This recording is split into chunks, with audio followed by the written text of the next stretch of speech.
నూతన పరిచే దేవునికి మహిమ కలుగునుగాక. ప్రియ స్నేహితులందరికీ దివ్య వాక్యోదయం. ఈనాటి పాఠ్యభాగము 2 కొరింథీ 4:16.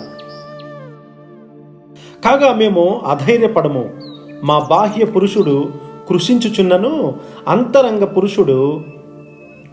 ఆంతర్య పురుషుడు దినదినము నూతన పరచబడుచున్నాడు.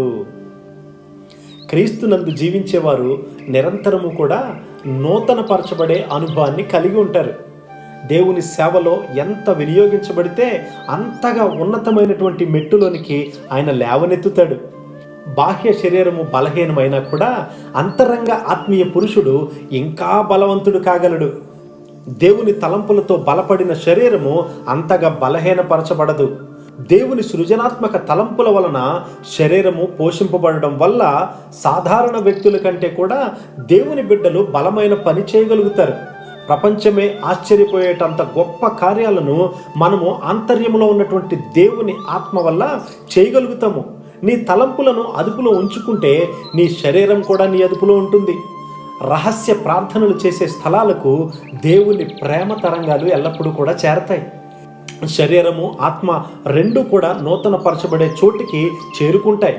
నిత్యత్వానికి చెందిన వాటి కొరకు పెట్టే మొర్రగా మన ప్రార్థన ఎల్లప్పుడూ ఉండాలి. అయితే నశిస్తున్నటువంటి ఆత్మల కొరకు, వర్తమానం కొరకు క్రీస్తులో జీవిస్తున్నటువంటి వ్యక్తి ఎల్లప్పుడూ కూడా ప్రార్థన చేస్తాడు. నేను దేవుని చిత్తానుసారమైన పరిశుద్ధ జీవితం కొరకు ఎల్లప్పుడూ కూడా ప్రార్థిస్తూ ఉన్నాను. అంతేగాని లోకరీతిగా ఉండే వాటి కొరకు ఎప్పుడు కూడా నేను అడగలేదు. దేవుని ఆత్మ ఏమి అడగాలో కూడా మనకు నేర్పిస్తుంది.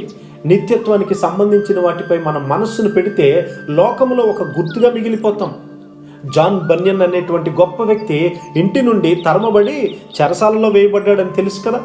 పేద కుటుంబంలో ఉన్నటువంటి ఒక గ్రుడ్డి కుమార్తెకు ఆయన సహాయము, ఆయన సహకారము ఎంతో అవసరమైనా కూడా నిత్యమైన వాటి కొరకు ఎల్లప్పుడూ కూడా ఓర్చుకొని ఉన్నారు. దేవునికి నమ్మకంగా ఉండి ప్రార్థించడం ద్వారా నీకు, నీ కుటుంబానికి ఎల్లప్పుడూ కూడా దీవెన కలుగుతుందని గ్రహించు. నీ ప్రార్థనా జీవితం మీదనే అంతా ఆధారపడి ఉంటుందని ఎల్లప్పుడూ కూడా నీవు గుర్తుంచుకో.